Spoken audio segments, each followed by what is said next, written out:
Panorama. Gracias a El Urbano News. Muy buenos días, qué gusto para mí poderlos saludar en este viernes. Al fin es viernes 5 de diciembre del 2025. Esta mañana tengo el privilegio de recibir a alguien que ha instruido una cultura de ciudadanía y es hablar de lo que sucede en nuestro país, observar estas transformaciones y sobre todo generar ideas sobre esta nueva manera de gobernanza que tiene El Salvador. Me refiero al escritor y profesor Francisco Goches, a quien doy la más cordial bienvenida. Profesor, qué gusto para mí verlo y saludarlo en diciembre. Bueno, pues buenos días, José Luis, y a la audiencia también un saludo. Gracias por la oportunidad de ejercer la ciudadanía comentando los temas de actualidad. Y bueno, pues yo lo que ofrezco es sinceridad en el análisis. Podré estar en lo correcto, podré estar equivocado. Lo importante es que la audiencia tome los elementos de juicio y vaya sacando sus propios análisis y conclusiones. De eso se trata, profesor. Saludo a las personas que ya están conectándose en las múltiples plataformas de los canales de YouTube, como es Tribuna SB y Urbano News. Bienvenidos y les prometemos un interesante programa. Profesor, en un contexto general del clima de seguridad, usted ha afirmado que El Salvador está viviendo un clima de seguridad en todos los niveles. ¿Cómo describiría desde su experiencia docente y como escritor ese cambio en la percepción nacional en donde, un dato, el BID ha dicho que El Salvador va a superar los 10,000 millones de dólares en remesas? Sí, mira, el tema de la seguridad, bueno, se puede ver desde las cifras, ¿verdad? Se puede ver tantos detenidos, digamos, disminución en denuncias de extorsiones y otro tipo de agresiones delincuenciales. Pero yo lo que observo, mira, digamos que como escritor, ¿verdad? Como escritor, yo tengo también cierta percepción particular en el sentido de tal vez ir más allá de los detalles específicos. A veces uno cuando escribe sus cosas, especialmente en el tema de la narrativa de ficción, ¿verdad? Que es en donde yo tuve una cierta trayectoria, ahí a veces uno tiene que tomar la parte, digamos, no ver el árbol sino el bosque, ¿verdad? Entonces eso es algo que es muy característico de quienes tenemos pues esa particularidad, ¿no? Y yo lo que percibo es que realmente la seguridad es más que una cuestión de datos, y yo te la puedo catalogar que es como una sensación y una vivencia, ¿verdad? Pero una sensación que evidentemente se basa en elementos objetivos, ¿no? Pero la actitud de la gente al andar desplazándose por los diferentes espacios ciudadanos ya es distinta. La tensión, la hipersensibilidad, la hipervigilancia que nosotros teníamos de nuestro entorno hace 10 años, eso ha cambiado, ¿verdad? Entonces, eso también permite que las personas consciente o inconscientemente vayan haciendo sus proyecciones ya un poco más a mediano plazo. Ya no es el sobrevivir el día a día, porque te van a estar esperando en tu colonia que si no les das la cuota del día, estás sentenciado, pues prácticamente a muerte o a otro tipo de vejaciones, ¿no? Sino que ya la gente dice, bueno, puedo hacer mis proyecciones, puedo pensar en un futuro. Entonces, a eso es a lo que me refería yo, que eso se extiende a muchísimos ámbitos más allá del hecho de que no te suceda nada en el bus, ¿verdad? Mira, hay un detallito que yo tenía, pero muchísimos años de no verlo, y era que había estudiantes de cierto tipo de colegios, especialmente colegios privados, que hacía mucho tiempo se iban en bus a su institución educativa. Luego, cuando las condiciones de seguridad llegaron a empeorar hasta colocarnos en un nada envidiable sitial de la capital de los homicidios, muchos de estos jóvenes, los padres ya no los mandaban en bus, sino que era todo transporte microbús, transporte privado, incluso gastar en aquellos tiempos en taxi, últimamente en otro tipo de transportes, pero siempre, digamos, fuera del transporte colectivo. Y en este año yo he visto a muchos estudiantes de este tipo de instituciones que han regresado a viajar en bus, porque antes viajar en bus era en ciertas rutas era una garantía que te subías con el celular y si te bajabas sano, pero ya no llevabas el celular. Y eran un tipo de atracos bastante violentos, ¿verdad? Que no es lo mismo que alguien te venga a hurtar, a sustraer algo, sino que eran con amenazas directas y con un nivel de miedo en la población, infundido en la población, bastante alto. Entonces, hasta eso he logrado ver yo, personas que han regresado a andar en bus. Otra cosa es que el sistema de transporte, por supuesto, necesite dar un salto de calidad, sobre todo por la comodidad y el trato para los usuarios, pero en ese aspecto de la seguridad sí hay una percepción bastante cierta que ha cambiado muchísimo en los últimos años. ¿Cómo era antes, profesor? Porque veíamos operativos, super mano dura, veíamos despliegues de helicópteros, incluso hasta tanquetas, veíamos helicópteros que custodiaban a un ministro de la Defensa que iba a presentar un informe para su presupuesto del siguiente año y lo escoltaban literal para llegar a la Asamblea Legislativa. Y ahora vemos que no necesariamente tiene que ser jueves, viernes, sábado, domingo. Hay una especie de seguridad en la convivencia en los espacios públicos, y hablo del centro histórico, hablo de Sur City 1, Sur City 2 y alguna zona gastronómica que está aquí en la San Benito, en el Paseo Real, no sé si se dice así, pero veo más vida nocturna.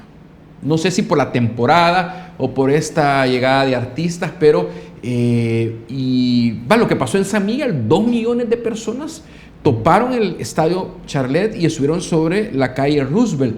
Veíamos los soldados prácticamente integrados a la población y no de una manera amenazante, sino que muy aceptados por parte de la población el estar en estos escenarios donde hay una gran acumulación de personas y todo ha transcurrido con normalidad. Sí, realmente el tema de esas grandes celebraciones que vemos, especialmente ahora que viene la época navideña, mira, hay mucha gente mucha gente dentro de ese sector llamado la oposición que se niega a aceptar las cosas, ¿ve? Entonces siempre te van a decir, miren, pero es que Carnaval de San Miguel siempre hubo, ¿ve? Hace 60 años, ¿verdad? Pero es que el encendido de las luces, el árbol, no sé qué, siempre ha habido. Ajá. Bueno, primero, la concurrencia era menor, ¿verdad? Yo creo que era menor, ¿verdad? Hoy sí se ve que hay mucha gente que se anima a salir, pero es que la cuestión es si no es lo mismo llegar a una de estas festividades o eventos, no es lo mismo llegar con aquella tensión permanente de que prácticamente era una travesía heroica, regresar, podía llegar a ciertas horas de la noche, no tan altas horas de la noche, pero cuando terminaban estos eventos, que normalmente tendían a terminar un poco más temprano, era una travesía entre el temor y la angustia, el regresar salvo y sano a tu hogar, ¿verdad? Cosa que eso ya no es así. Ahora la persona puede tener un muchísimo más margen de confianza de que va a llegar con bien a sus casas o a sus destinos, ¿verdad? Entonces, la vivencia de esos eventos es lo que ha cambiado. Claro, concurrencia siempre ha habido, ¿verdad? Concurrencia siempre ha habido, pero la vivencia es distinta, ¿verdad? Aparte de que sí, me da la impresión, en efecto, de que hay muchos más locales que están abriendo en horas nocturnas, ¿verdad? Locales de comida, incluso entretenimiento, cosas así. Y es precisamente lo que permite el contexto, ¿verdad? Es un contexto que muchos de nosotros no habíamos vivido en décadas, ¿verdad? Yo creo que tendría unos 8 o 10 años de edad, allá a principios de los años 70, antes de que fuera todo el rollo de la preinsurrección, que me acuerdo yo que mis hermanas mayores y mi mamá y con mi papá salían en esa forma, ¿verdad? A fiestas, a eventos, y tranquilamente regresaban a avanzadas horas de la noche, pero eso era a principios de los 70. De ahí en adelante, ya cuando vino el tema insurreccional, la guerra, lo de las pandillas, es una vivencia que jamás, muchos de nosotros jamás habíamos experimentado. Cuando usted dice los 70, mi mente se va al Poliedro, a la Vilos Caracas Boy, que fue un acontecimiento extraordinario en la década de los 70. Profesor, ha habido una percepción internacional, se ha cargado batería sobre el excesivo uso de la fuerza, sobre la cantidad de la población reclusa per cápita por cada 100.000 habitantes, y esto viene del barómetro desde Chile, y esto generó alguna percepción. Y hubo reacciones desde un pastor de la iglesia Tabernáculo Bíblico Bautista Amigos de Israel Central, como de una persona que es compañero suyo en ese círculo de reflexión política siglo XXI, como es el doctor Aldo Álvarez, que reaccionan, pero en función sobre las transformaciones y en función que el plan control territorial ha dado frutos y se ha extinguido la criminalidad en el país. Quiero compartir con usted esto y luego vamos y regresamos con su percepción. Veamos. El modelo de El Salvador avanza. ¿Es el mejor? No sé, pero funciona. Y el gringo tiene un dicho que dice, don't fix what ain't broken, no arregle lo que no está arruinado. Yo no podría hacer el trabajo de este hombre, no puedo hacerlo. Tenido en los últimos años y cada año vamos llegando más cerca de la meta, ¿verdad? Que es tener un país totalmente libre de criminales, ¿verdad? Y de pandilleros. Creo que ya lo que queda es marginal. Creo que en términos generales se ha logrado un nivel de seguridad impensable, inigualable, envidiable por parte de muchos países. Y esto es lo que está propiciando el de que se desaten las fuerzas económicas, como ya se está haciendo, el turismo, la inversión y todo lo que está dinamizando la economía, pero todo partido de la seguridad.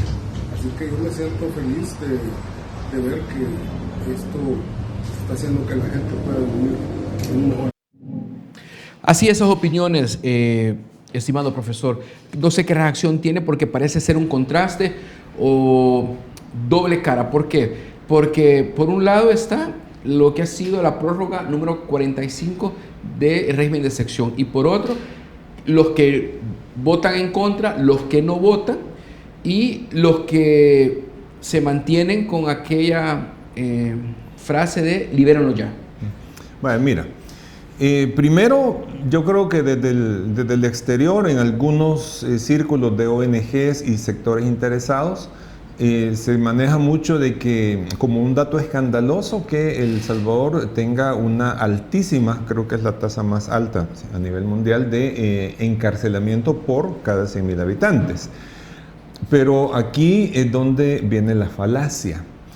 El problema, lo que es escandaloso, no es la cantidad de personas que están encarceladas por haber cometido crímenes y delitos, sino lo que es escandaloso es cómo se permitió que la delincuencia llegara a crecer exponencialmente como para que hubiera tal cantidad de personas que vivían del delito, de la extorsión, de los homicidios y otro tipo de crímenes horrendos.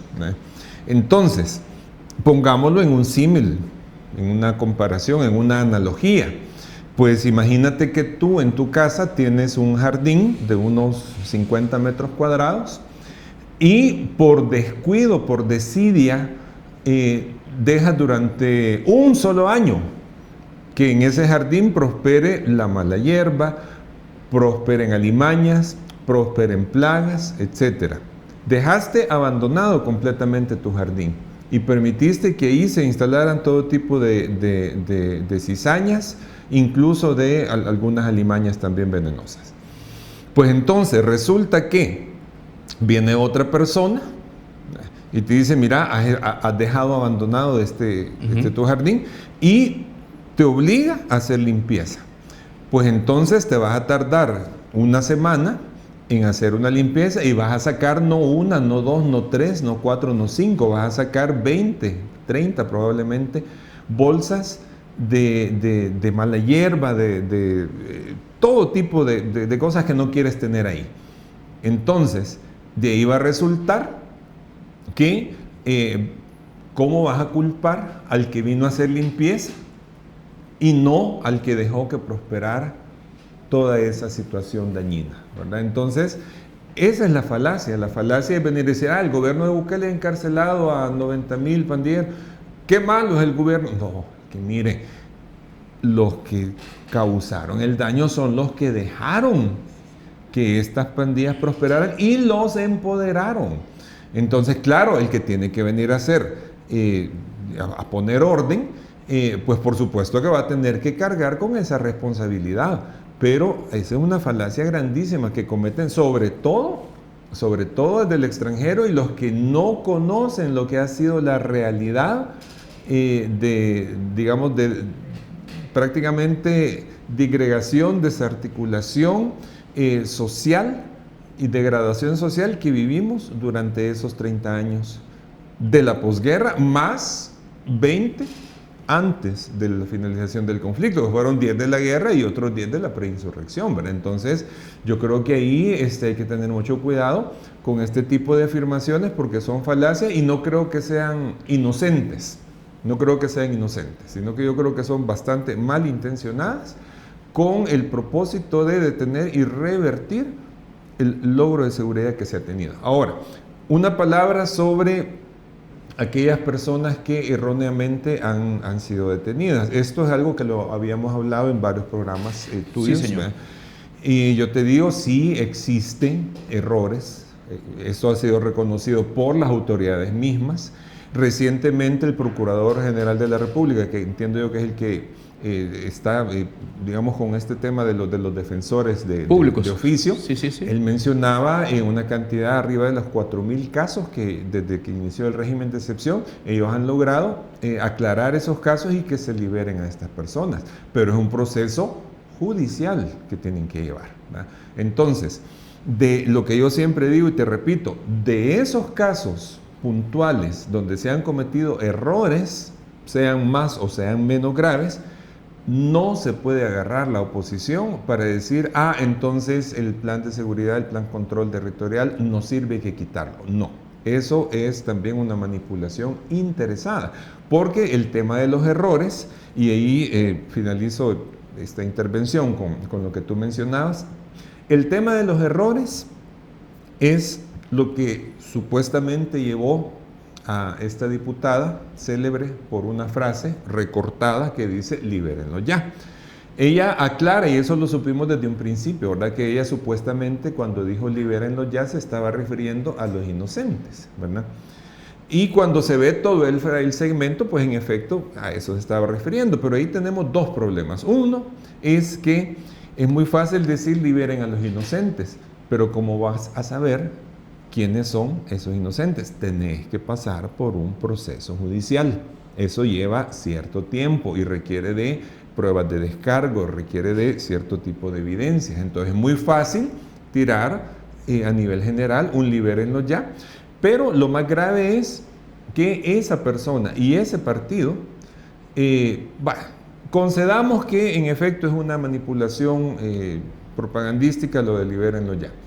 Pero todas sus demás acciones legislativas, comunicacionales y a nivel de propuestas, todas sus demás acciones de ella y de ese partido han estado orientadas a favorecer de una u otra manera a estas pandillas, ¿verdad? ¿Por qué? Porque jamás han votado por el régimen de excepción, que es la principal herramienta que se tiene, y siguen votando que no, ¿verdad? Entonces, eso es ir en contra de lo que la población entiende que es favorable a sus intereses, ¿verdad? Luego se dedican a recibir en la Asamblea Legislativa cuando llegan estas organizaciones, muchas de ellas no actúan de buena fe. Cuando llegan organizaciones que dicen defender inocentes y que te fabrican datos que no son ciertos para desacreditar las políticas de seguridad. ¿Quiénes son las que lo reciben? Ellos, ¿verdad? Este partido, este grupo.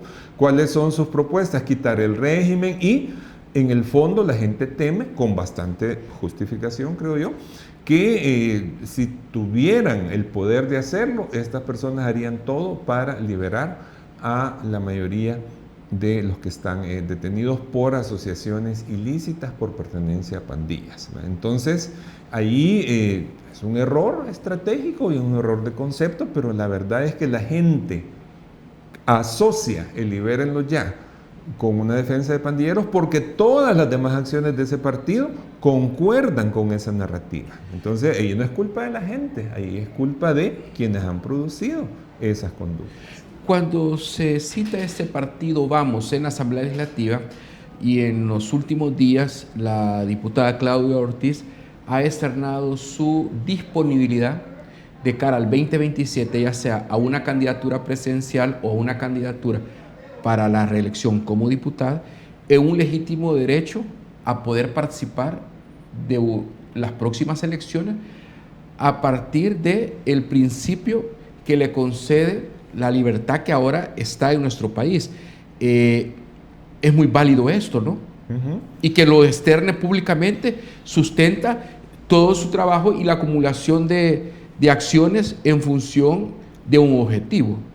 Sí, mira, con el tema de una posible candidatura presidencial de Claudia Ortiz, mi análisis es el siguiente. Suponiendo que ella tuviera el liderazgo y el carisma, el don de gentes, la inteligencia interpersonal para construir una candidatura fuerte, cosas que yo dudo, pero suponiendo que los tuviera, ella tendría que pensarlo así. En 2027 ella sabe positivamente que no va a ganar. Entonces, ¿para qué se presentaría? Se presentaría para comenzarse a posicionar como una alternativa presidenciable, pero no para 2027, sino para 2033, porque de esa manera ella quedaría como la opositora valiente que enfrentó a Nayib Bukele, y dentro de esa narrativa de ellos lo van a tratar de vender como que es la mujer valiente que enfrentó al dictador. No te extrañe que se van a querer conectar con María Corina Machado, Premio Nobel de la Paz en Venezuela, que sí es una mujer valiente y que sí se enfrenta a un dictador. Claro. Pero digamos que en esa narrativa ella tendría que presentarse sabiendo que no va a ganar, sino que está trabajando para un mediano plazo. Pero para eso tendría que descartar sus aspiraciones legislativas, ¿verdad? Es decir, ella sabe que en los próximos, del 2027 al 2033, no va a ser diputada de la Asamblea Legislativa porque se va a presentar como candidata presidencial. Y además, ella tendría que aspirar, en primer lugar, quizás no a convencer a Arena y al FMLN de que la apoyaran, aunque ella misma ha dicho que no se junta con ellos, ¿verdad? Me recuerda aquel sketch cómico de vámonos tesoro, no te juntes con esta.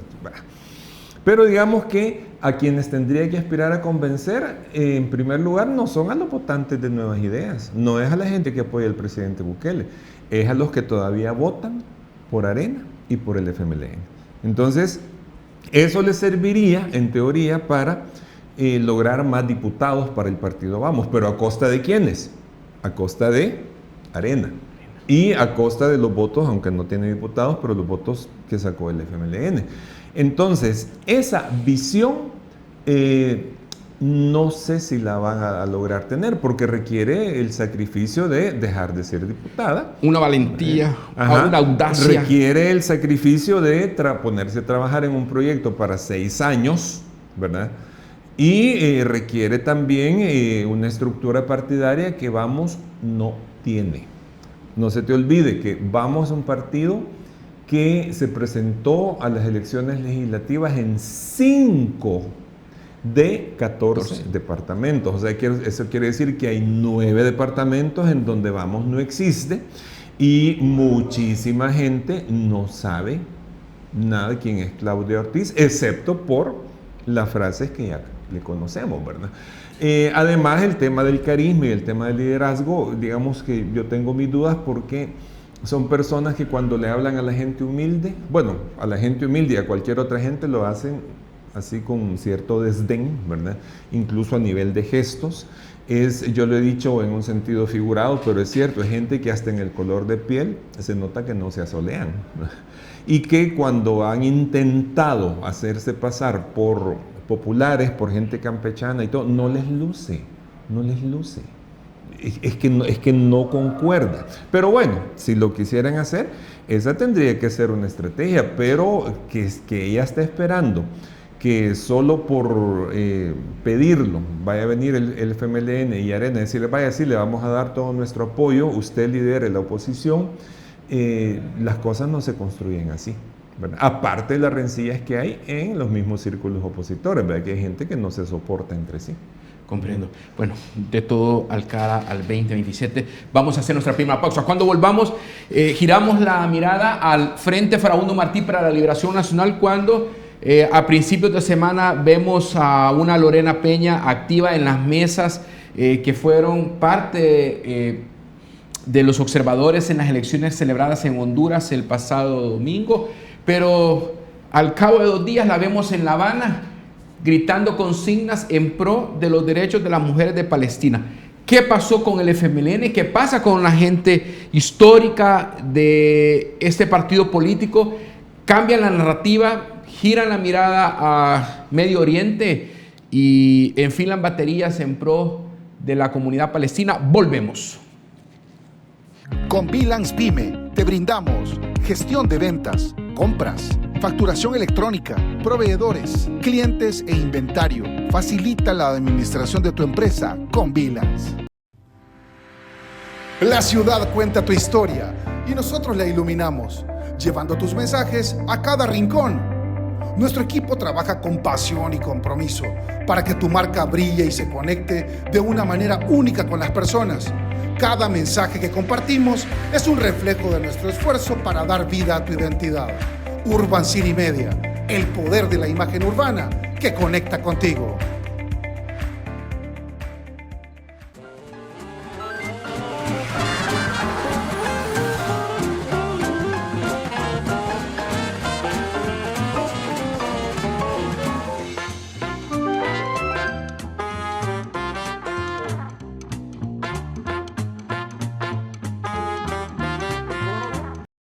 Más que nunca, la FEDIM está comprometida con la causa palestina. La causa palestina es la causa de la humanidad. No se puede hablar de derechos de las mujeres, de cambio climático y medio ambiente, de la diversidad sexual, de los otros temas de nuestra plataforma, si no nos percatamos que la negación del derecho a ser personas está ocurriendo en Palestina. No. Así las narrativas de los históricos del FMLN, hoy internacionalistas, que contrastan con el secretario general del Frente Farabundo Martí para la Liberación Nacional, que a principios de semana decía que ya iba a finalizar diciembre cuando íbamos empezando y que todo esto ya va a pasar y va a haber una realidad, un golpe de realidad. ¿Qué le parece esta discordancia, anacrónicos para uno, de estar de pronto hablando de Palestina después de ser observadora en las elecciones de Honduras y después de ver al secretario general del FMLN dando por finalizado diciembre cuando iba empezando? Sí, mira, el tema aquí es que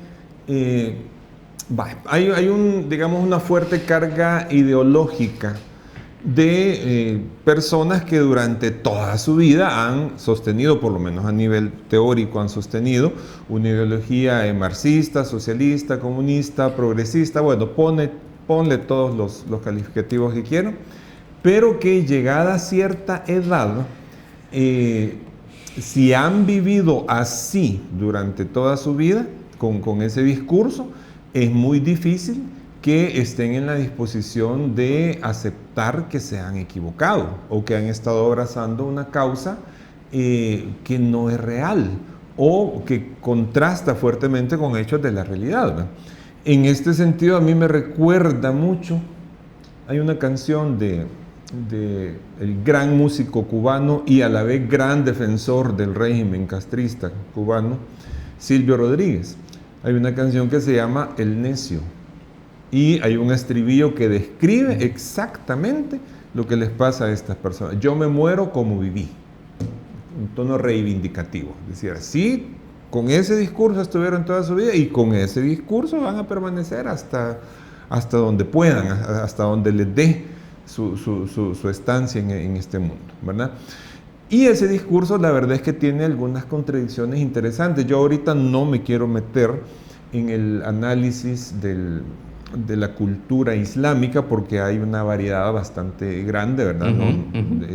O sea, hay islamistas que son bien pacíficos y bien, digamos, fraternales, y hay otros que son bastante fanáticos, incluso con acciones que ya hemos conocido, ¿verdad? Pero el tema de la causa de Palestina, especialmente el tema de la causa de Palestina, mucho se ha criticado precisamente cuando hay grupos, por ejemplo, grupos que defienden o dicen defender derechos de la mujer, grupos feministas, que al mismo tiempo andan con la causa de Palestina. Y entonces muchos les critican de que en el mundo musulmán, en muchos sectores del mundo musulmán, hay bastante intolerancia, por ejemplo, a los derechos de las mujeres, ¿verdad? Claro. O a los derechos de las comunidades LGBT. Y eso choca con una ideología progre o progresista que los grupos de izquierda enarbolan. Entonces uno se pregunta, ¿y por qué? ¿Cómo equilibran esa contradicción de, digamos, el mundo árabe, que tiene sus cosas culturales, como las que hemos mencionado, y que no es compatible con otras causas que ellos defienden? Pues la respuesta es muy sencilla. El origen de todo está en el antiimperialismo, en el odio a los Estados Unidos que todos estos grupos de izquierda y progresistas tienen. ¿Por qué? Ellos detestan a los Estados Unidos, aunque muchos se van a vivir allá. Ojo. Pero bueno, detestan a los Estados Unidos. Resulta que Estados Unidos es aliado incondicional de Israel, ¿verdad? Por lo tanto, también detestan a Israel. No vamos a entrar en detalles de conflictos, pero el esquema general funciona cuando ellos dicen quiénes están en contra de Israel, los que tienen a la par, que son los palestinos. Entonces ellos se van a apoyar a los palestinos, no por los palestinos en sí, sino simplemente porque les funciona la narrativa anti-Israel y por extensión la narrativa anti-Estados Unidos. ¿Ve? Las demás contradicciones ellos no las ven, ¿ve? Ellos no las ven. Y así están, digamos, en esas incoherencias que pues uno dice, al final son cosas que caen por su propio peso. A finales de noviembre hubo otro evento de transformación en el modelo de salud, en donde el presidente de la República se hace acompañar de consultores internacionales, de epidemiólogos que han trabajado en el CDC de Atlanta y otras instituciones de tecnología para lanzar Doctor SB. Y esto sorprende a propios y extraños, y hablo de el colegio médico que registra un beneficio de la duda en ese instrumento, en donde hace cumplir el principio de universalidad de la salud y ha tenido una gran aceptación en escasas 3 semanas. Sí, mira, con el caso del Doctor SB, que me parece una iniciativa muy buena, es una herramienta que va a ayudarle mucho a la gente que la ocupa y a la gente que no lo ocupa también, porque acordémonos la descongestión de los hospitales. Ajá. Pero bueno, en el caso de las reacciones opositoras al Doctor SB, acordémonos que tenemos una oposición reactiva, una oposición en automático, que primero dicen no y después se ponen a preguntar por qué. Entonces, en el caso del colegio médico, que ellos normalmente tienen posturas bastante antigobierno, se da la curiosidad de que su presidente, el doctor Solano Leiva, aparece dándole el beneficio de la duda, pero es por una razón objetiva. Es decir, ellos no tienen argumentos para oponerse a esta herramienta a la democratización de la salud, a cosas que los mismos médicos particulares estuvieron implementando durante la pandemia, como son las teleconsultas. ¿Y cómo sobrevivieron muchos médicos que no podían tener consulta presencial? Con teleconsultas. Entonces ellos no pueden estar en contra de algo que ellos mismos han utilizado. Tampoco pueden estar en contra de un servicio que tiene contratado, si no estoy mal, fueron como el dato que mencionaron los directores de Doctor SB, 1.400 médicos contratados que están dando un promedio de 9 consultas diarias cada uno de ellos, lo que te hace un gran total de 10.000 a 11.000 consultas diarias. Entonces, ¿cómo van a estar en contra de un recurso que tiene, digamos, empleados que les da trabajo a una buena cantidad de profesionales de la salud? ¿Ya? Entonces, el asunto del colegio médico es que ellos actuaron ahí por fin con cierta racionalidad, en el sentido de decir, nosotros no podemos estar en contra de algo que nuestro propio gremio, aunque no estén afiliados, pero que nuestro propio gremio ha utilizado y que también obtiene beneficios a nivel laboral.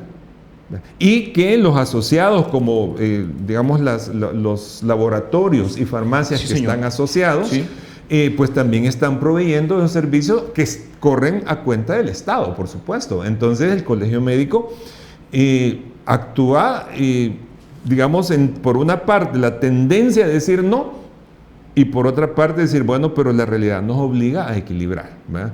Entonces ellos por eso es que han dado esa postura. No así los señores del Simetriz, ¿verdad? Que el Simetriz es otro caso, ¿verdad? El Simetriz, en voz del doctor Rafael Aguirre, que han dado en bastantes entrevistas, ¿verdad? El primer día él dijo literalmente que la presentación del doctor SB había sido un show de mal gusto y empezó a tirar una serie de calificativos, o sea, rechazando completamente. Luego que vio la postura del colegio médico, cambió un poco, ¿verdad? Y empezó a suavizar, empezó a decir que sí, incluso que hay un antecedente del doctor SB, que es el doctor IS en línea. No es lo mismo porque este tiene una mejor atención, una mejor plataforma, la asesoría de la inteligencia artificial y sobre todo que es para toda la población, no solo para los asegurados del ISSSTE. Profesor, pero también la integralidad con las farmacias, que son más de 365 en todo el territorio, y los 85 laboratorios. Sí, o sea, esto, por eso te digo, el doctor ISSSTE es un antecedente, pero no se puede comparar y decir esto es lo mismo, esto es va mucho más allá. Pero bueno, la cuestión es que ha estado en esa postura de cómo hacer para atacar algo que él sabe, y los señores del Simetriz saben que es beneficioso para la población, ¿verdad? Hoy les he agarrado con que esto es una privatización de la salud, ¿verdad? Miren, señores, no confundan los conceptos. La privatización es que yo le hubiera dado a entes privados, le hubiera traspasado todo el servicio de salud y que la gente se hubiera tenido que entender con ellos directamente, así como quería hacer Francisco Flores en su época, ¿verdad? Que fue rechazado totalmente por la población. No. Ahora, la tercerización de servicios, por favor, tercerización de servicios, todos los gobiernos lo hacen cuando hay algunas cosas que no pueden producir por sí mismos y que contratan a terceros, por eso se llama tercerización, pero quien supervisa, quien financia, quien está pendiente, con quien se entiende la gente, es con el Estado, ¿verdad? Entonces no es lo mismo privatización que tercerización, y ahí gran error conceptual, porque quienes están criticando o queriendo presentar falsamente como que esto del doctor SB es una privatización de la salud, vaya, fíjate que para no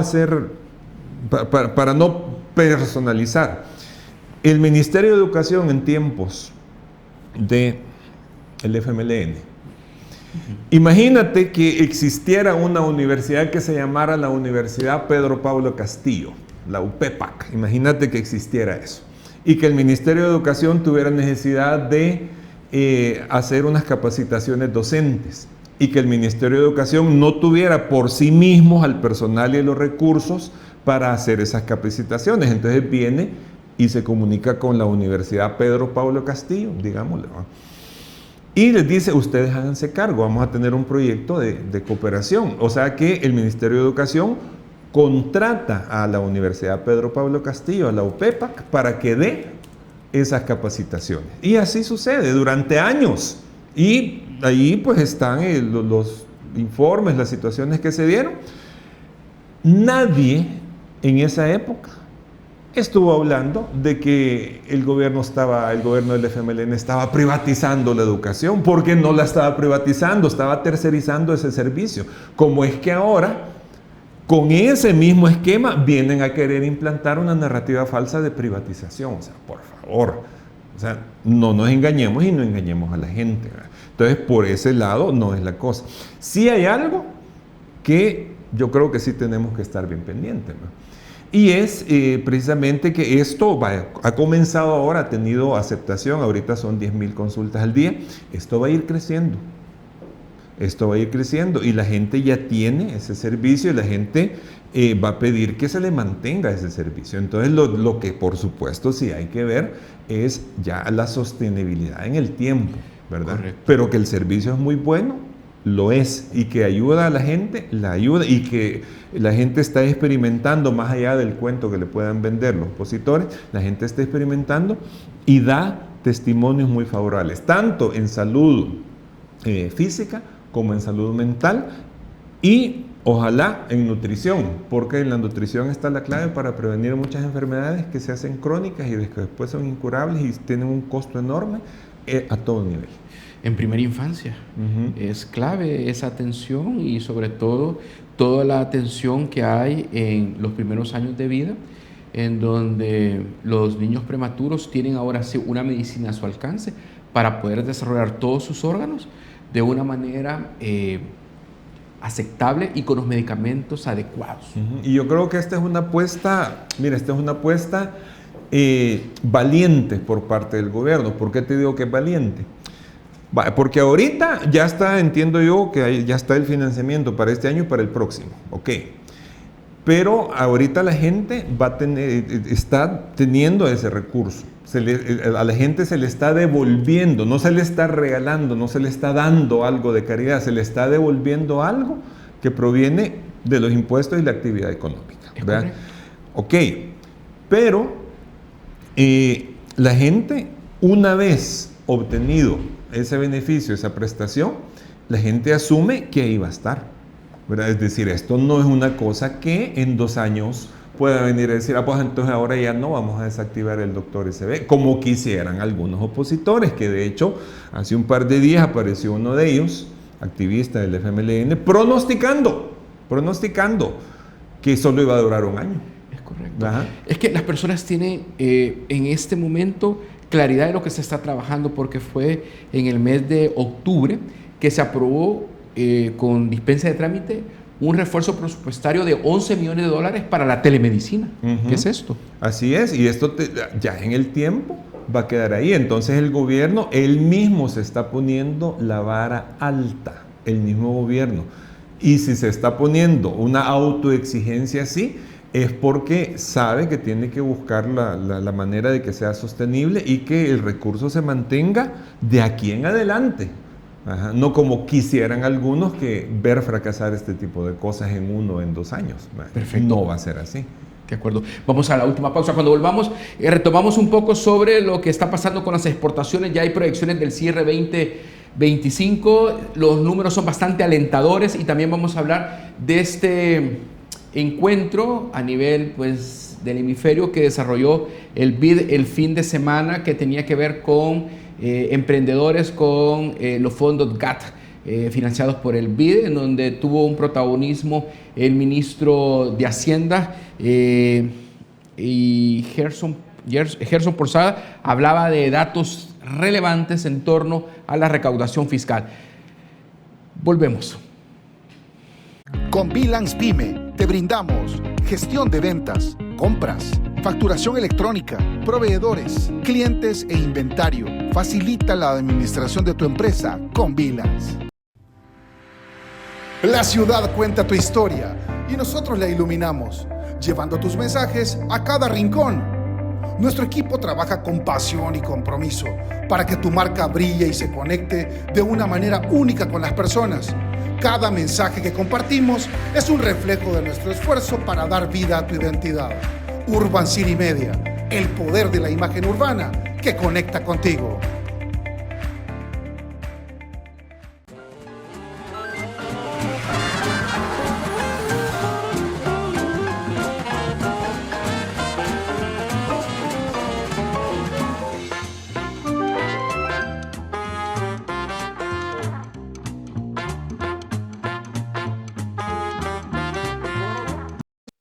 A octubre de este año se ha exportado el equivalente a 5.692.5 millones de dólares solo en bienes y se estima cerrar el año con 7.000 millones, lo que representa un incremento del 6% comparado con el año pasado. El rubro de textiles y confección continúa a la cabeza, pero también se han sumado otros sectores con buen desempeño.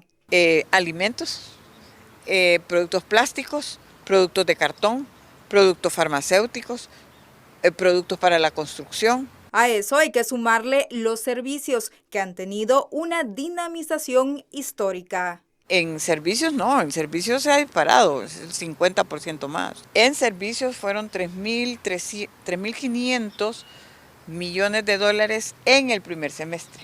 Si lo duplicamos y creemos que puede ser más. Porque recuérdense que diciembre, en estos meses, tenemos mucha afluencia y el turismo ahí tiene mucho que ver. Si lo duplicamos, llegaremos precisamente a los 7.000 millones más. Es decir, entre bienes y servicios, El Salvador estaría exportando al cierre del año 14.000 millones de dólares. En servicios estamos hablando de logística, todo lo que es transporte, todo lo que son servicios de mantenimiento, el turismo. Y el turismo es no solamente el turismo nuestro, está viniendo mucho turismo extranjero. La vez pasada di el ejemplo, se han hecho comerciales aquí, comerciales extranjeros se están viniendo a hacer aquí. Quiere decir que estamos dando servicios de cinematografía también. Y el panorama para el próximo año es aún más alentador, debido a los efectos positivos que traerá el acuerdo comercial con Estados Unidos. Isabel Ramos, Noticiero El Salvador. Eso es gracias a la no gracias a mí. Consolidándose como un hub de innovación en Latinoamérica, El Salvador recibe a participantes en el foro que se enfoca en compartir ideas, mejores prácticas y tecnologías de vanguardia que promueven oportunidades económicas. El Get Forum comenzó el domingo en el Parque Cuscatlán y fue una invitación abierta y había muchísimos emprendedores salvadoreños mostrando sus ideas, sus innovaciones, acudiendo a inversionistas locales y extranjeros. El país fue seleccionado como sede del Get Forum, como un reflejo de la transformación que experimenta a través de la apuesta del Ejecutivo por el desarrollo económico sostenible, con el objetivo de promover la inversión y generación estratégica de nuevas alianzas. El Salvador es el país que fue una elección acertada. Creo que hoy en la región El Salvador se destaca por muchas cosas, entre ellas la innovación, ¿no? Creo que de acá a 10 años se va a posicionar como el líder de la región, o sea, no tengo ninguna duda. En el evento, especialistas abordan importantes temas como herramientas prácticas para emprendimientos innovadores, entre estos, la inteligencia artificial.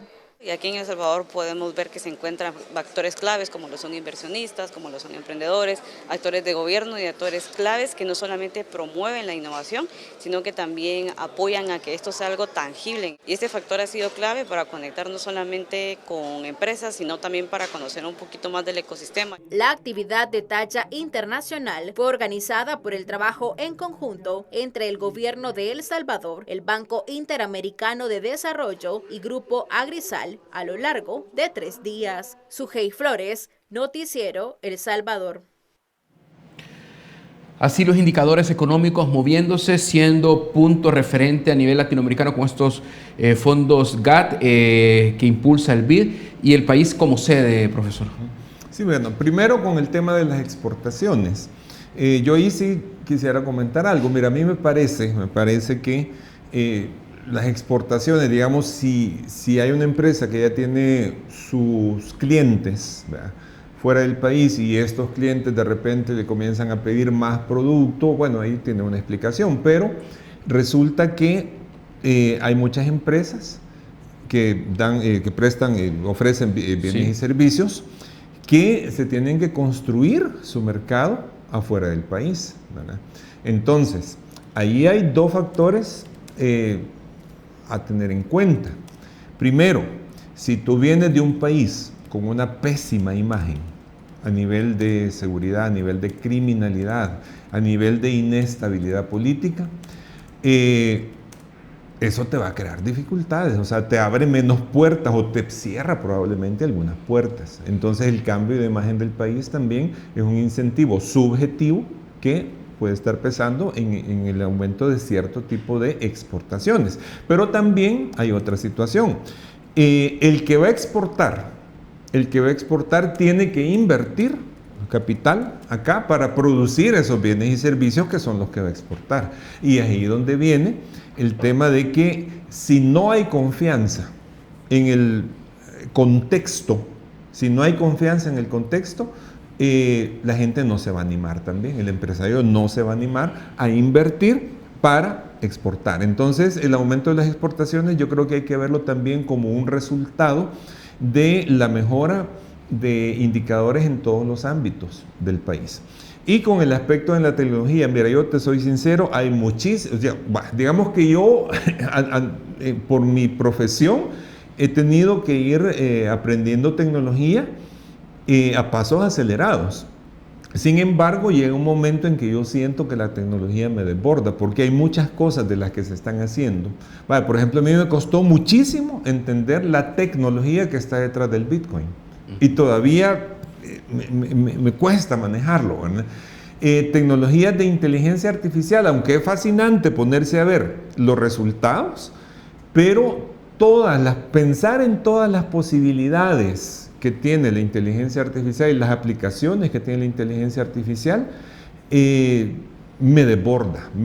Sin embargo, sí me agrada que haya personas en el gobierno que estén teniendo iniciativas de mediano plazo, porque hay algo que sí tengo muy claro, y es lo que te dicen muchos especialistas, es que las profesiones del futuro, no estamos hablando de dentro de 50 años, estamos hablando de dentro de 10 años. Las profesiones del futuro probablemente ni siquiera nos imaginemos ahorita cuáles van a ser, ¿verdad? Ni siquiera nos lo imaginemos. Relacionado con esto, te pongo un ejemplo. Cuando se anunció el acuerdo con Google, dijeron para mejorar gestión gubernamental, ¿verdad? Pero en ese momento nos imaginábamos nosotros que una de las primeras aplicaciones iba a ser Doctor SB con asistencia de la inteligencia artificial de Google. Nos imaginábamos nosotros que hace no mucho tiempo el presidente mostró que se habían comprado ciertos equipos con procesadores NVIDIA, ¿verdad? Para aplicaciones de inteligencia artificial. Nos imaginamos nosotros la mejora en diversos trámites que se va a poder hacer de aquí a 3, 4, 5 años. O sea, a mí te digo, francamente me desborda, pero veo que sí son pasos en firme para desarrollar el país de una manera innovadora, porque ese es el futuro en el que ya estamos en ruta, prácticamente. Y es una ventana que vemos en Simple SB, donde se hacen una serie de trámites con un gobierno electrónico muy efectivo, en donde las plataformas son muy amigables. Así es, de hecho, yo ya he ocupado Simple SB para partidas de nacimiento, que si no hubiera sido así, hubiera tenido que ocupar un día para viajar. Aunque decir, puede ser aquí nomás cerca, pero con los tráficos que tenemos por esa zona, es prácticamente es un día el que uno tiene que dedicar. Y en materia de salud, el expediente electrónico, ¿no? Que es un salto cualitativo en el manejo de la atención en salud, que nos pone a la vanguardia, pues no solo de Centroamérica, sino en la región del hemisferio. Y en otras áreas, yo, por ejemplo, hay algunos abogados que están un poco escépticos, pero desde hace rato he estado viendo yo que quieren implementar un protocolo que se pueda presentar digitalmente. Lo he visto, sí. Entonces, hay tantas cosas. En la educación ya no se diga, pues en la educación las innovaciones ahorita estamos que quizás los que menos nos imaginamos esas innovaciones somos los docentes, pero tenemos que ponernos al día. Profesor, tenemos ya 2 meses exactos de estar viendo un protagonismo de Donald Trump contra Venezuela, contra el cartel de los soles, y hay una especie de un escenario de combate como nunca se ha visto en el Caribe, donde vemos potentes embarcaciones como el portaaviones más grande del mundo, el Gerald Ford, vemos aviones de última generación de los Estados Unidos y vemos a un Nicolás Maduro que pasa de hablar inglés a bailar, a cantar, y deja de estar exigiendo a Donald Trump, vengan por mí, aquí los espero. Y Latinoamérica y el mundo está a la expectativa, ¿qué puede suceder? Yo le quiero preguntar, ¿hasta dónde puede llegar Washington con Nicolás Maduro? Vaya, mira, varias cosas puntuales. Uno, Trump no está bromeando, no está bromeando. Con todo el despliegue militar que tiene y la información de inteligencia que tiene, no es que esté, como decían antes, ¿verdad?, que son sombrerazos, o como decimos popularmente en El Salvador, que lo esté salbequeando. Sí. No, no está bromeando. Y eso Maduro lo sabe o lo tiene que saber, ¿verdad?, por su propia conveniencia.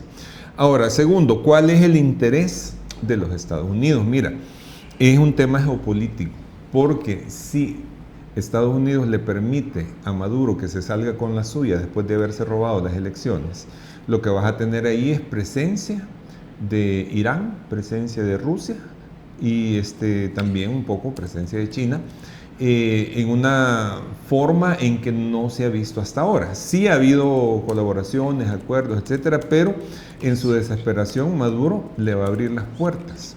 Y ya hay un antecedente gravísimo en política internacional, que fue precisamente en 1961, cuando Estados Unidos se dio cuenta de que Cuba iba a ser un gobierno comunista de la órbita soviética, y hubo un intento de invasión digamos que vendrían siendo como los contras cubanos, ¿verdad?, pero que supuestamente iban a tener un apoyo militar de los Estados Unidos, y Kennedy a última hora se echó para atrás y eso acabó en un desastre, ¿verdad? Lo que iba a ser el derrocamiento del naciente régimen de Castro. Al año siguiente ya le tenía la Unión Soviética construyendo misiles, y la crisis de los misiles ha sido la crisis más grave que ha puesto en riesgo incluso la destrucción de la humanidad por el armamento nuclear que se tenía. Ese antecedente, ojo, no lo perdamos de vista, ¿verdad? Luego tenemos también otras cosas interesantes que han ocurrido en la última semana y que dan lugar a muchas especulaciones. Yo me quiero referir a una en particular, que no soy el único que se ha fijado en eso, y hay otros que andan por ahí especulando ciertas hipótesis que pueden sonar a teorías conspirativas, pero ¿no te parece extraño, José Luis, que siendo Donald Trump un abanderado contra la lucha contra el narcotráfico, haya dado un indulto al expresidente hondureño Juan Orlando Hernández, condenado por narcotráfico? Eso es un movimiento muy extraño, que no creo yo que sea tan superficial. Hay algunos analistas internacionales que están señalando que eso tiene que haber sido a cambio de algo. Y el narcotráfico no entiende de ideologías. Juan Orlando Hernández no fue indultado porque sea inocente. Entonces yo creo que ahí puede haber habido revelación de información muy comprometedora para los cárteles de la droga, que procede de Venezuela y de Colombia. Algunos especulan eso, yo no lo descarto, ¿verdad?, porque es la única, es decir, es una explicación plausible, ¿verdad? No estoy, por supuesto, esto lo sabrán los que están en el manejo de la cuestión, pero ahí te está dando una indicación de que el tema de la droga, el tema político, el tema de la injerencia de potencias hostiles a los Estados Unidos está en un primer nivel de alerta, y que en cualquier momento podemos tener noticias de que Maduro haya entendido que tiene que salir del poder. No creo en lo inmediato que Estados Unidos se vaya a meter con tropas, ¿verdad? No se va a meter en otro Vietnam.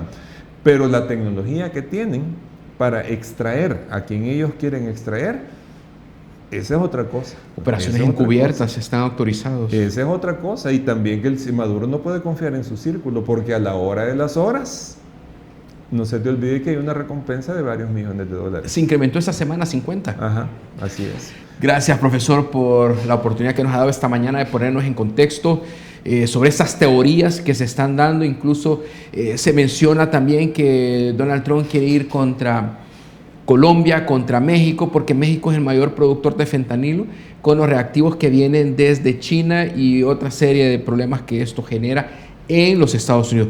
Habrá que ver qué sucede, todo está en desarrollo. Será hasta una próxima oportunidad que volvamos a encontrarnos, profesor. Bueno, pues muchas gracias y bueno, ahí está la plática para que la gente saque sus propias conclusiones, ¿no? Y esto es ciudadanía, profesor. Así es.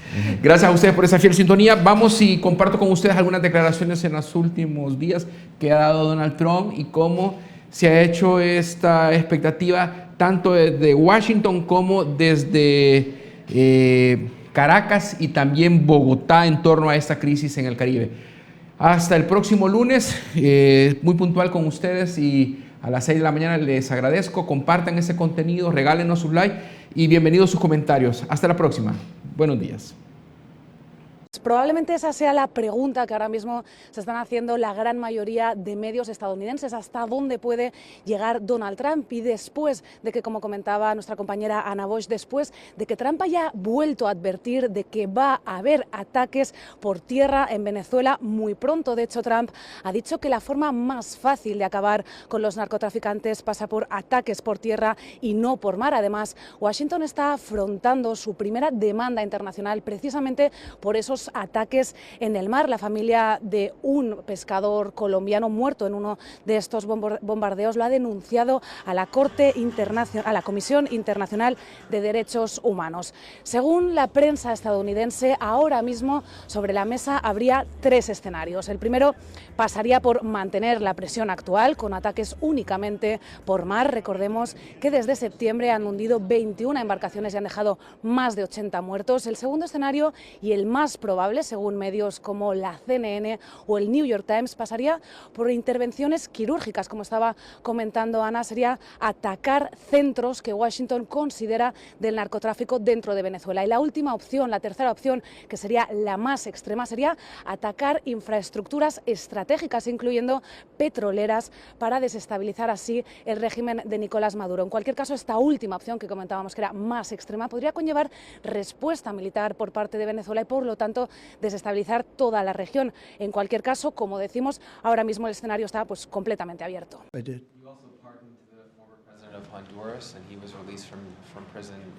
Well, he was the president, and they had some drugs being sold in their country, and because he was the president, they went after him. That was a Biden horrible witch hunt, which was, a lot of people in Honduras asked me to do that, and I did it. I feel very good about it. If you have some drug dealers in your country and you're the president, you don't necessarily put the president in jail for 45 years. That was a Biden-inspired witch hunt. Did his letter impact your decision on Yeah, that, sir?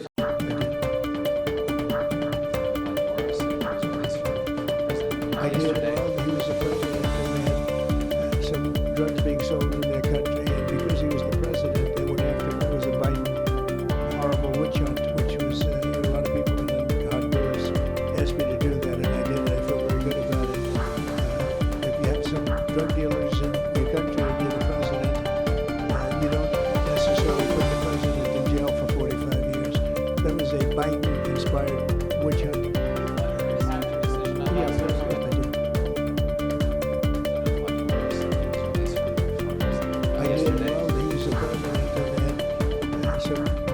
Sold in their country, and because he was the president, they went after him. It was a Biden horrible witch hunt, which was, a lot of people in Honduras asked me to do that, and I did it. I feel very good about it. If you have some drug dealers in your country and you're the president, you